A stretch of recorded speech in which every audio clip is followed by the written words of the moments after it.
The void jump tore reality apart. Space folded, twisted, and reopened as the Earth Armada emerged at the galactic core. Through the main viewport of the Defiance *, Commander Liam Gray saw a sight no human had ever witnessed: the swirling center of the Milky Way, a storm of stars and dust orbiting a massive black hole. And before it, blocking out the light of 1,000 stars, was the Harvester Hub. Size estimate?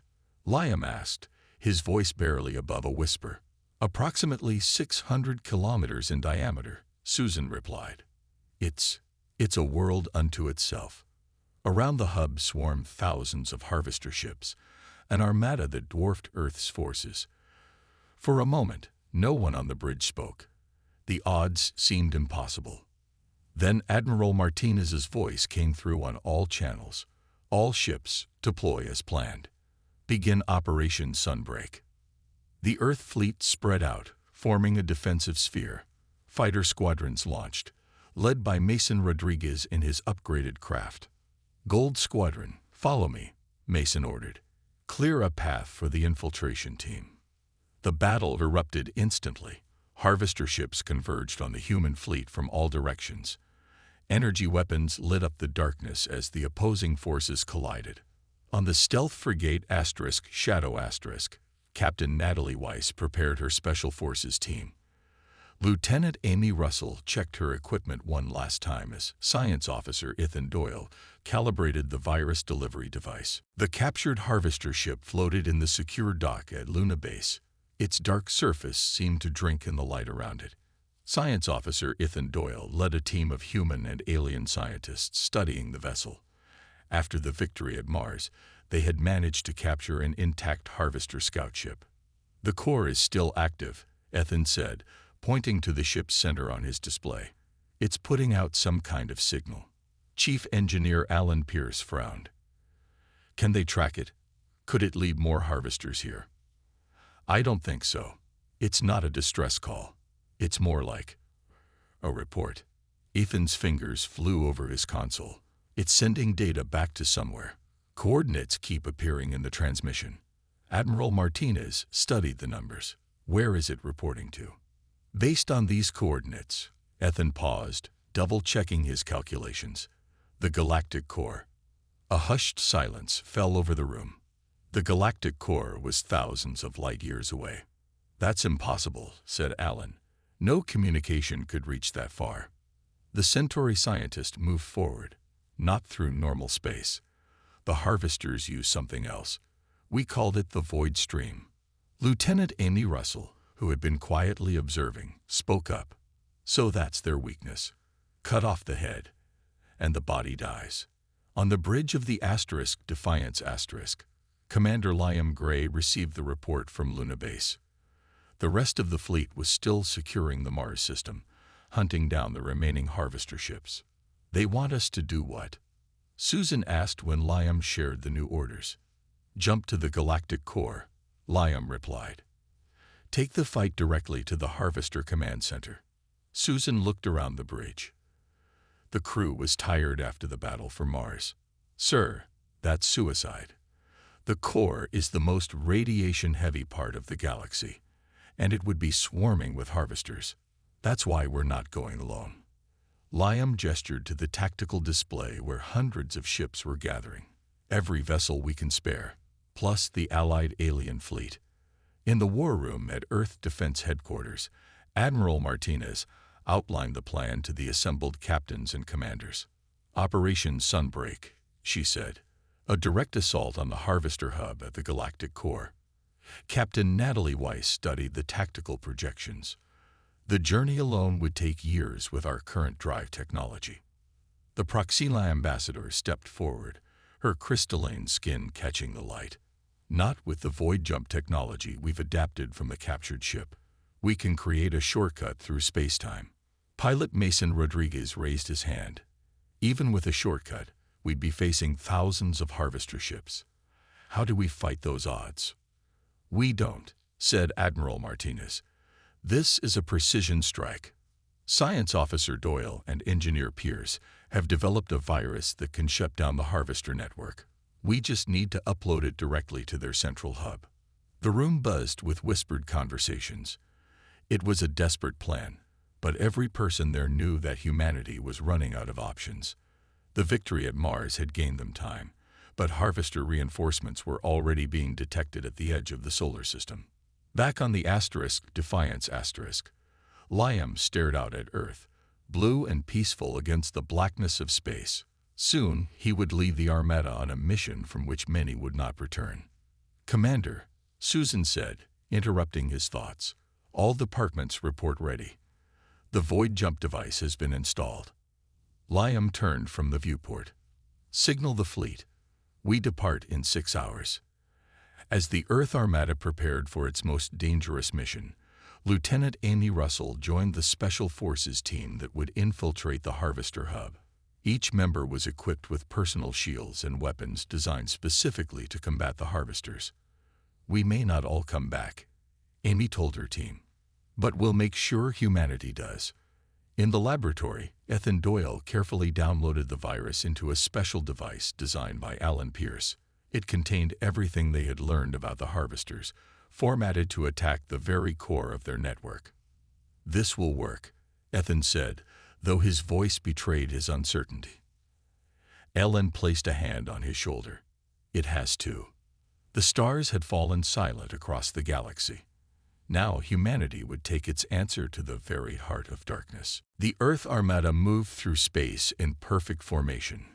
2,000 ships, from tiny fighters to massive dreadnoughts, accelerated toward Mars. At their center, the Defiance led the way, its engines burning bright against the darkness. On the bridge, Commander Liam Gray watched the tactical display. The Harvester fleet appeared as a mass of red dots surrounding the red planet. 5 minutes to engagement range," announced Susan Reed. "All ships report ready." Liam opened the fleet-wide channel. "This is Commander Gray. The Harvesters took our outposts. They took our colonies. They took Mars. They will not take Earth. Today we show them that humanity fights back." A chorus of acknowledgments came from the fleet captains. Among them was Captain Natalie Weiss, now commanding the stealth frigate Shadow. Her ship, along with 5 others equipped with Centauri cloaking technology, had already broken formation and was moving ahead of the main fleet. Shadow to strike team," Natalie said to her small crew. "We are approaching the Phobos base. Stealth systems at maximum." Her ship slipped silently toward the larger of Mars' 2 moons. The Harvesters had converted Phobos into a processing center, its surface now covered with alien structures that pulsed with dark energy. "No sign they've detected us," reported her sensor officer. "Team is in position." On the other side of Mars, Mason Rodriguez led Gold Squadron, 60 fighters equipped with the new Rigelian energy weapons. They waited in the shadow of a captured Earth freighter, hidden from Harvester sensors. "Gold Squadron ready," Mason reported, waiting for the signal. The main fleet continued its direct approach. As they entered Mars orbit, the Harvesters reacted. Hundreds of alien ships rose from the surface of Mars and its moons, moving to intercept the human fleet. "They spotted us," said Susan. "Harvester ships on intercept course." Liam nodded. "Right on schedule. Shields up. All ships, prepare to engage." The space between Mars and the fleet erupted in weapons fire. Energy beams and railgun projectiles streaked between the opposing armadas. The human ships' new shields glowed as they absorbed the Harvester attacks, while their weapons tore into the alien vessels. "Now," Liam ordered. On Phobos, Natalie's team planted fusion charges at key points in the Harvester processing center. The aliens had no concept of sabotage, no defenses against physical infiltration. The stealth team worked quickly, setting their explosives and retreating to their ships. "Charges set," Natalie reported. "Detonation in 30 seconds."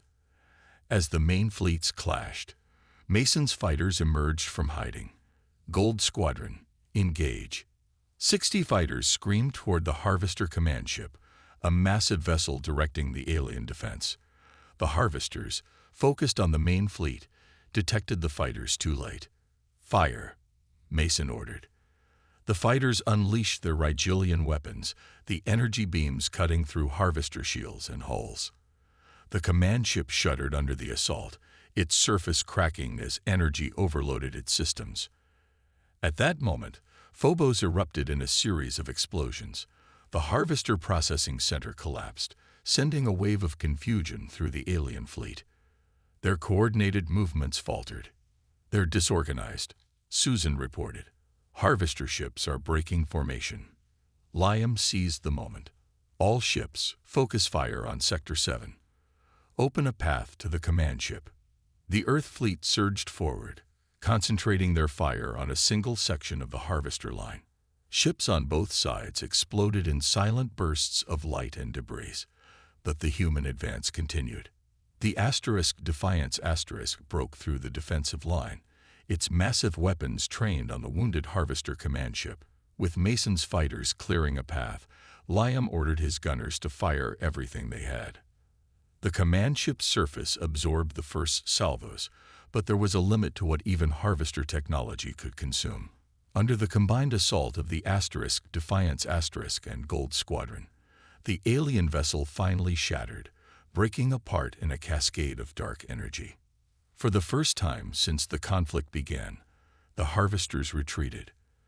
The remaining alien ships pulled back, abandoning Mars orbit and fleeing toward the outer system. "They're running," Susan said, disbelief in her voice. Liam allowed himself a brief smile. "Send the signal to Admiral Martinez. Phase 1 of Operation Daybreak is complete." Across the fleet, cheers erupted. Humanity had won its first victory against the silence that had claimed the stars. It was only the beginning, but it was enough to kindle hope where before there had been only despair. Earth had answered the call. The Defiance hung in space above the moon, its dark hull gleaming in the sunlight. At 2 kilometers long, it was the largest warship ever built by human hands.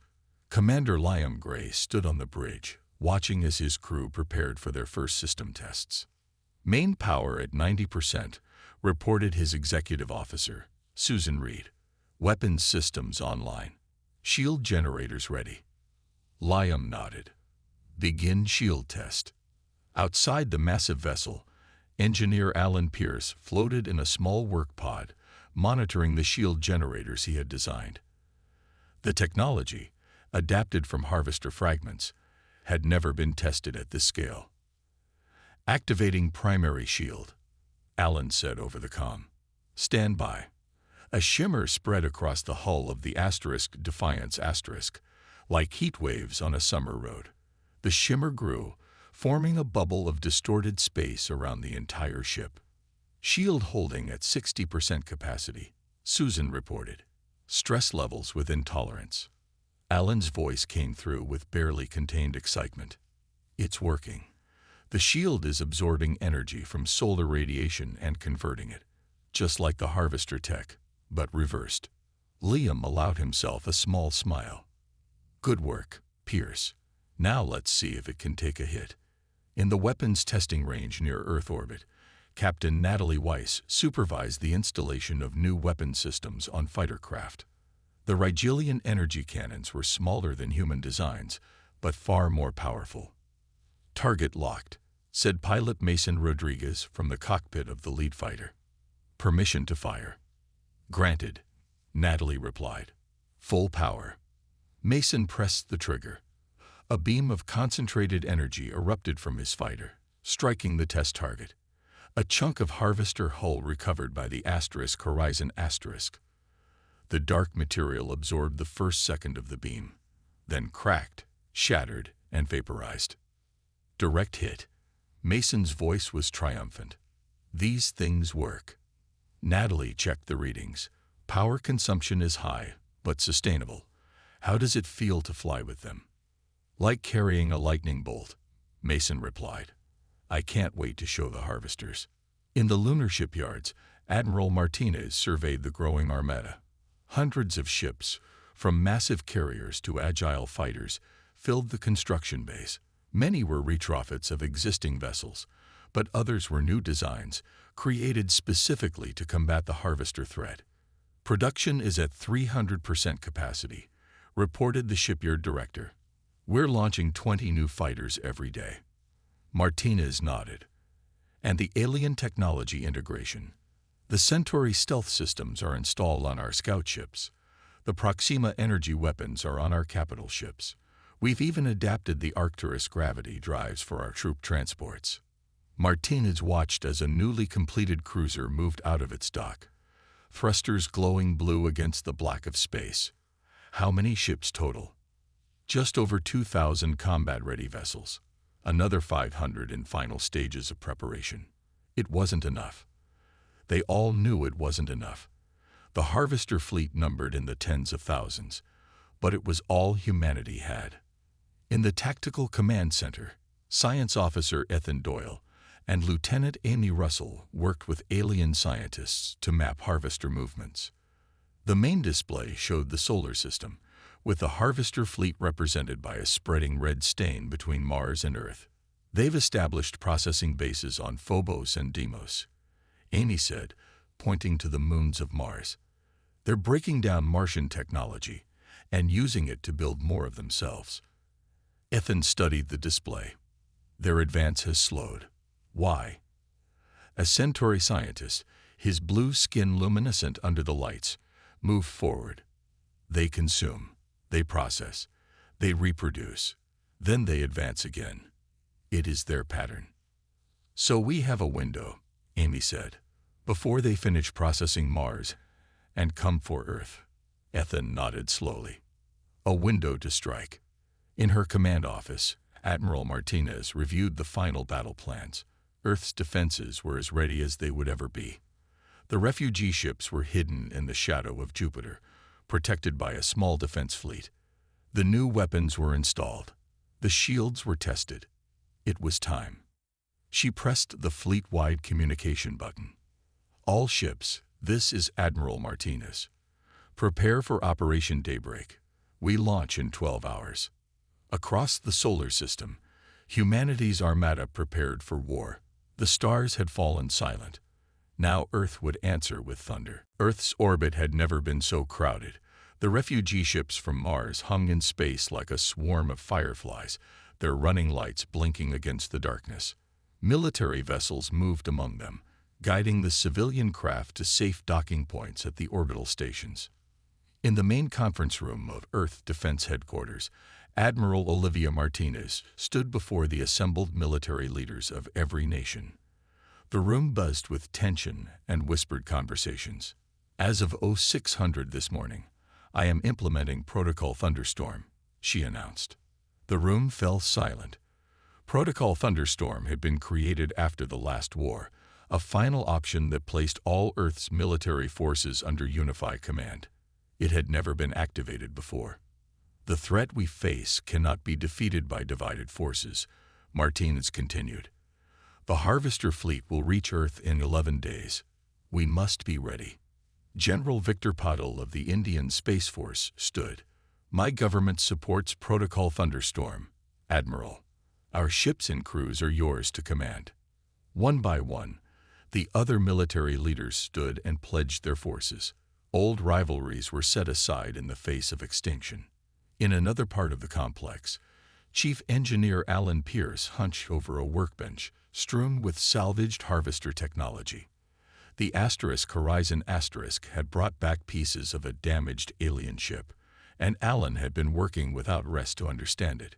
"They feed on energy," he muttered to himself, prodding a dark shard that seemed to absorb all light. "But they can be overloaded."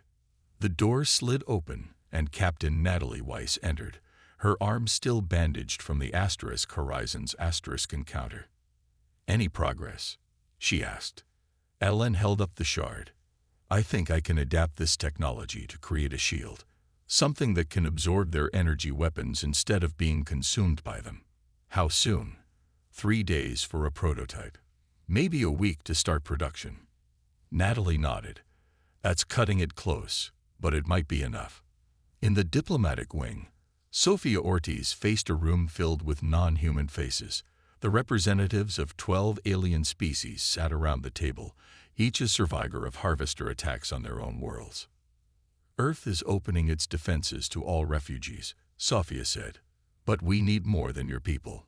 We need your knowledge, your technology, your ships. The Centauri delegate, a tall being with pale blue skin, leaned forward. You ask us to fight.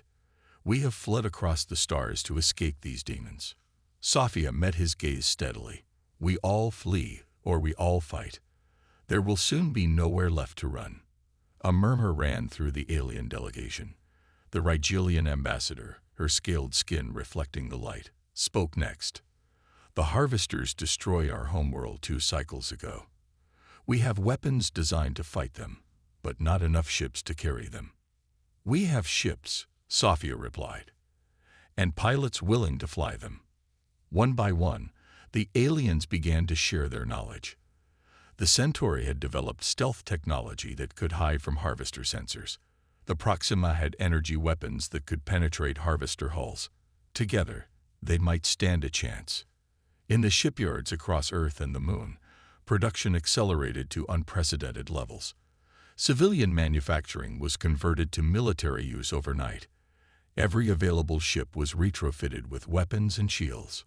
Commander Liam Gray walked through the massive lunar construction bay, watching as thousands of workers swarmed over the skeleton of what would become Earth's most powerful warship.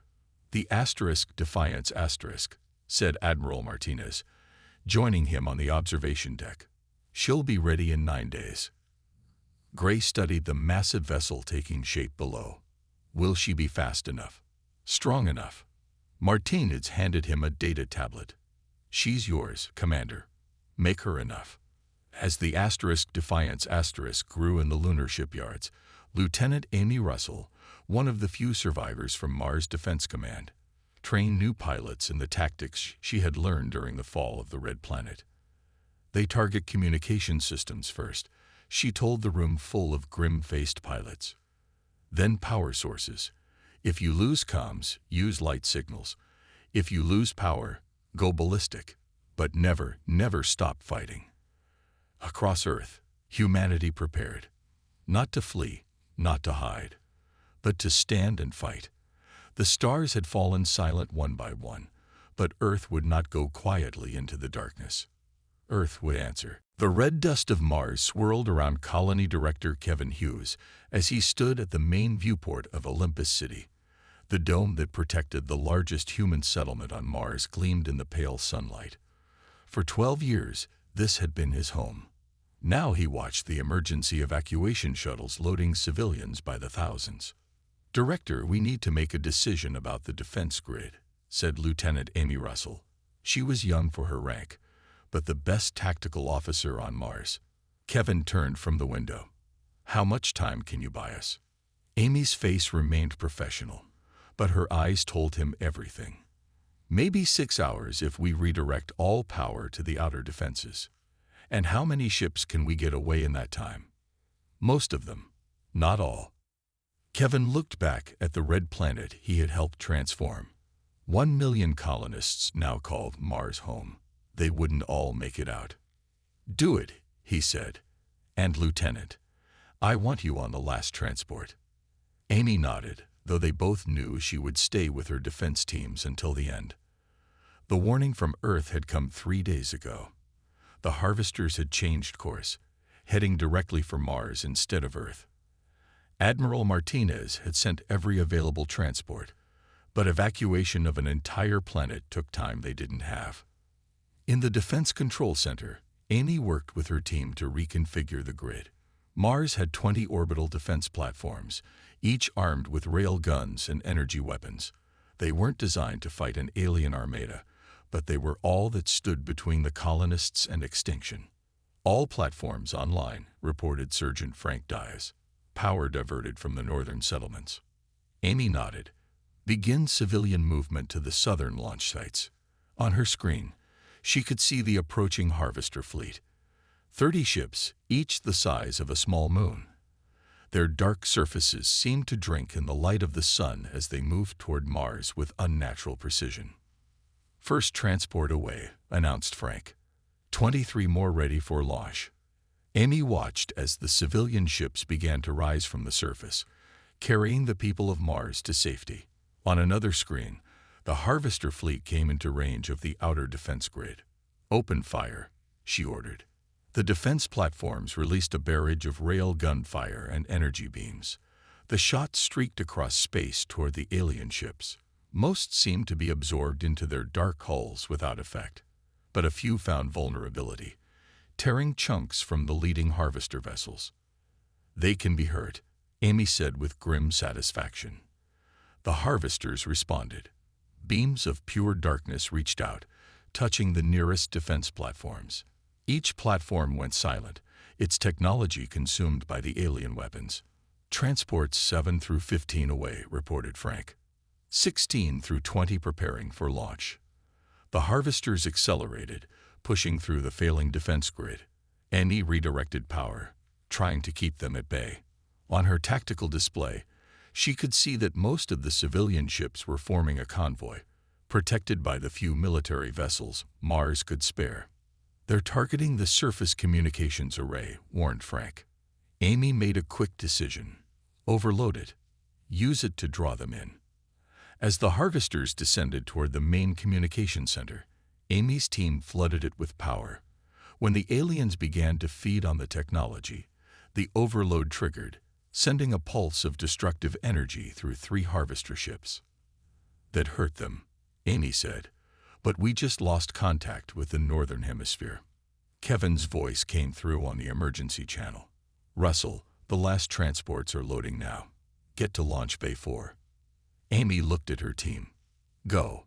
I'll hold the final defense line." Frank hesitated. "Lieutenant." "That's an order, Sergeant." As her team evacuated, Amy watched the Harvesters descend on Mars. The defense grid was failing node by node.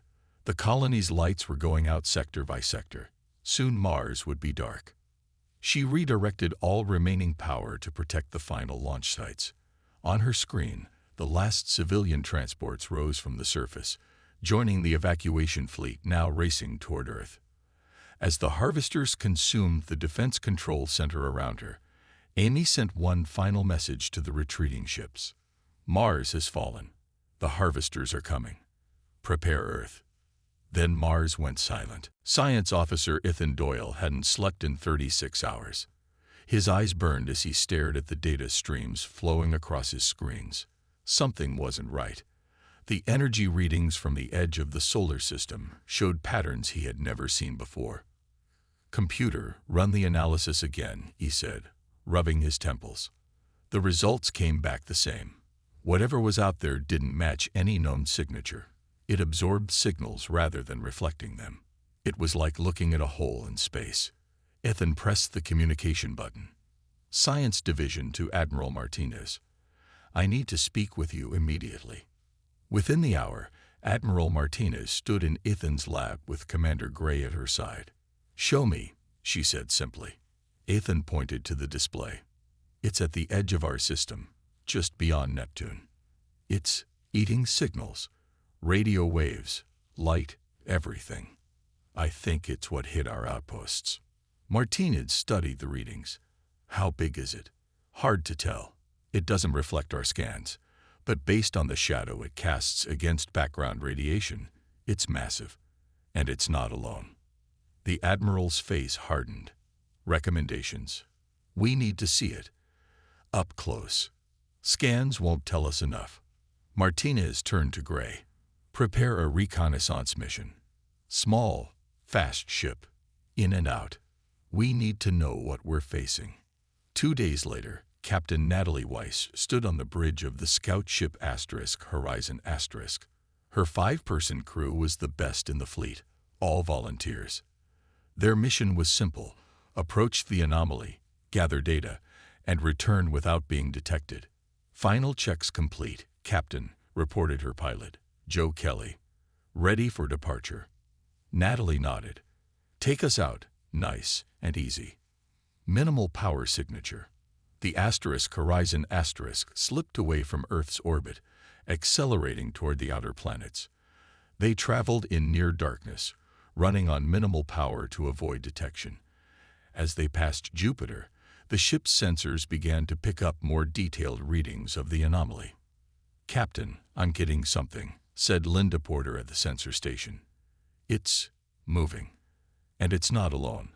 I count at least 20 distinct objects."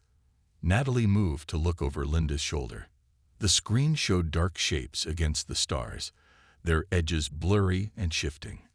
"Can we get visual?" The main screen flickered to life. At first, Natalie couldn't make sense of what she was seeing. The objects looked like massive insects made of metal and shadow. Their surfaces rippled and shifted, absorbing all light that touched them. "They're ships," whispered Joe. "Some kind of alien vessels." As they watched, one of the shapes seemed to turn toward them. A faint pulse emanated from its surface. "They've spotted us," Linda said, her voice tight. "They're scanning us." "Evasive maneuvers," ordered Natalie. "Full power to engines." The Horizon banked hard, accelerating away from the alien fleet, but the closest ship moved with impossible speed, cutting off their escape route. "Weapons online," Natalie commanded. "Prepare tow." A beam of darkness shot from the alien vessel, striking the Horizon's port side. The ship shuddered as alarms blared throughout the bridge. "Communications array is gone," reported Linda. "It just dissolved." "They're targeting our tech," realized Natalie. "Anything that transmits signals." Another beam lashed out, narrowly missing them. Joe threw the ship into a spin, diving beneath the alien vessel. "I'm getting readings off their hull," said Linda, fingers flying across her console. "Uploading to the main computer now." The alien ship fired again, this time hitting their engines. The Horizon lurched, power fluctuating wildly. "We can't take another hit," Joe warned. "Engines at 60%. Natalie made her decision. "Plot a course back to Earth. Maximum speed. We need to warn them." As the Horizon limped away, more alien ships appeared on their sensors, all moving toward the inner solar system. "Toward Earth." "What are they?" asked Joe, as the Horizon accelerated away. Natalie watched the tactical display, where the fleet of darkness was gathering strength. "They're harvesters. They consume technology, communications, energy. They leave only silence." The damaged scout ship raced toward Earth, carrying its warning. Behind them, the harvesters began their advance into the solar system, hungry for the rich technology of humanity's worlds. The message light on Commander Liam Gray's desk blinked red. He had seen this kind of alert only twice in his 15 years with the Earth Space Defense Force.